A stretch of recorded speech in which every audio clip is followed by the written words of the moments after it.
Welcome to this explainer. Today we're diving straight into the latest market strategy notes to uncover exactly how major institutions operate behind the scenes. We're talking about the massive funds, the real market whales that literally move billions of dollars with a single trade. If you track the markets, you already know the data is always speaking to us, right? But the real trick is knowing how to actually translate it. So today we're cracking open these exclusive strategy notes to trace the undeniable footprints of institutional capital. Let's get right into it.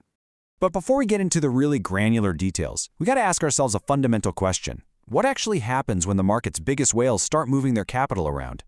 Well, the reality is they move way too much volume to hide their trades completely. They inevitably leave these specific, readable clues in the volume and price action. Our goal today is to learn how to spot those exact clues in real time. We want to completely separate the daily noise, the retail panic and fleeting rumors, from the actual heavy-hitting institutional conviction that drives long-term trend. All right, here's our briefing dossier for today. Think of this as our playbook for spotting those institutional clues across a bunch of different sectors. We're going to cover 1. Spotting institutional money moves. 2. The mid-cap IT rotation. 3. Capital goods breakout strategy. 4. The housing credit handover. 5. Trading pharma news spikes. And finally, 6. Reading the market clues. Okay, kicking things off with Section 1, Spotting Institutional Money Moves, the Whale's Footprints.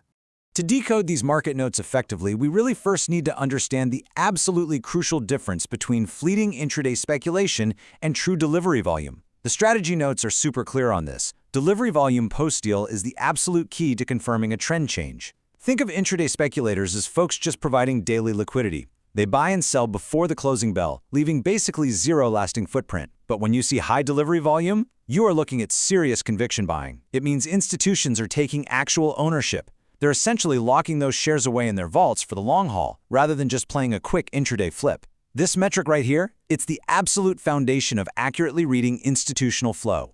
Moving to Section 2, the mid-cap IT rotation, a change in the tide. So, the data is showing a totally fascinating rotation happening right now under the surface. For the past 3 quarters, mid-cap IT has significantly underperformed the broader market. But now, the strategy notes highlight clear, sustained foreign institutional investor, or FII, accumulation in this exact space. They are systematically rotating capital out of large caps and dumping it into mid-caps. Why the sudden shift?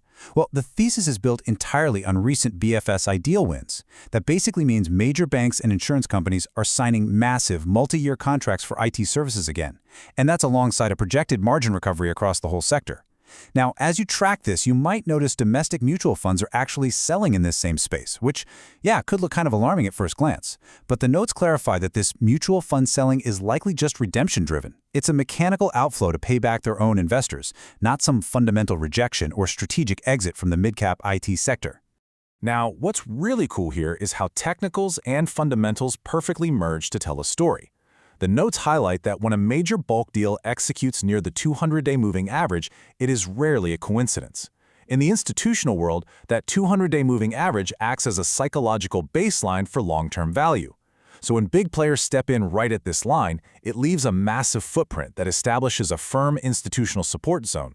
They see that level as a prime, de-risk entry point, and the sheer volume of their bulk buying effectively sets a really solid floor for the stock price moving forward. On to Section 3, Capital Goods Breakout Strategy, PLI, and Defense. Let's look at the explosive momentum currently happening in the capital goods sector.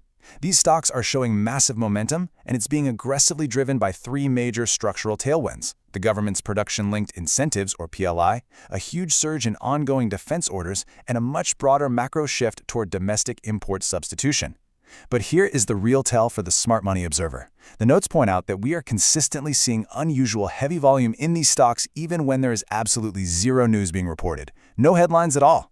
This is the ultimate footprint of smart money. They do their proprietary research and quietly position themselves, accumulating shares heavily way before the headlines ever hit the retail investor. So when you see a massive spike in volume without a corresponding press release, it strongly indicates institutional accumulation and absolutely points toward an impending sector-wide re-rating. So the crucial point is how you actually react to this momentum based on your specific time horizon and goals. You really have to ask yourself, which camp are you in? The strategy notes outline 2 totally distinct paths here. If you're a trader, your strategy is inherently technical, right? You need to watch for the volume to definitively sustain specifically above the 5420 rupee mark to safely confirm the breakout before you commit any capital. But if you're an investor, you need to ignore that intraday noise entirely. Your strategy is to look strictly for that high delivery volume we talked about earlier. You want proof of long-term conviction buying, completely separating yourself from all that fast-paced intraday speculation. Let's jump into Section 4, the housing credit handover, passing the baton. This is awesome because it perfectly illustrates the mechanics behind the scenes of a major transitional trade.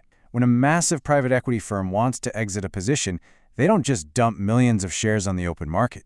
Doing that would absolutely crush the share price and destroy their own returns. Instead, they execute a carefully phased exit through large block deals. These block deals are often done at a slight discount to the current market price, which effectively serves to set a new, reliable short-term support level for the stock. But what is truly insightful is who is on the other side of this trade. Mutual funds are eagerly stepping up to buy these blocks. Why? Because while a private equity firm might simply be reaching the end of its fund lifecycle and needing to lock in gains to return to their investors, mutual funds operate on a longer, cycle-based horizon. This specific private equity to mutual fund handover is a massive signal. It shows that domestic funds have a very strong belief in the impending revival of the entire housing credit cycle. And the magical number making this entire seamless handover possible, it's 1.1 times book value. The strategy notes specifically point out that this multiple represents the ultimate valuation comfort zone. Think of it as a Goldilocks valuation.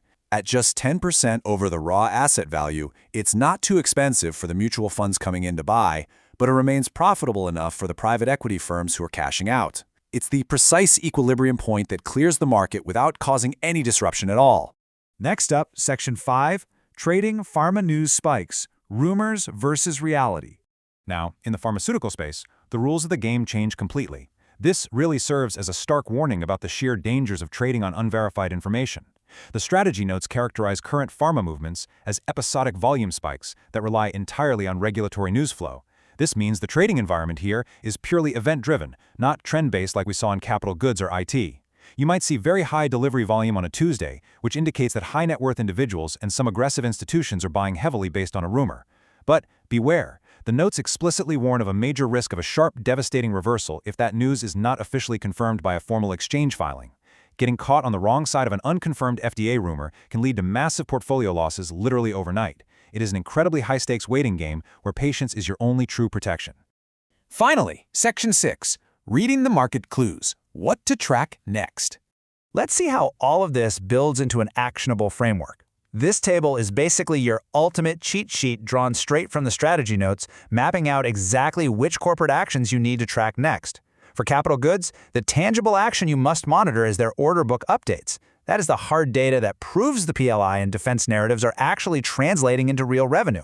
For housing credit, listen closely to management guidance on asset quality and net interest margins, or NIM, to financially confirm the cycle revival we discussed. And specifically for Glendarm Pharma, the key valuation triggers you are waiting on are official US FDA approvals and concrete updates on their China facility.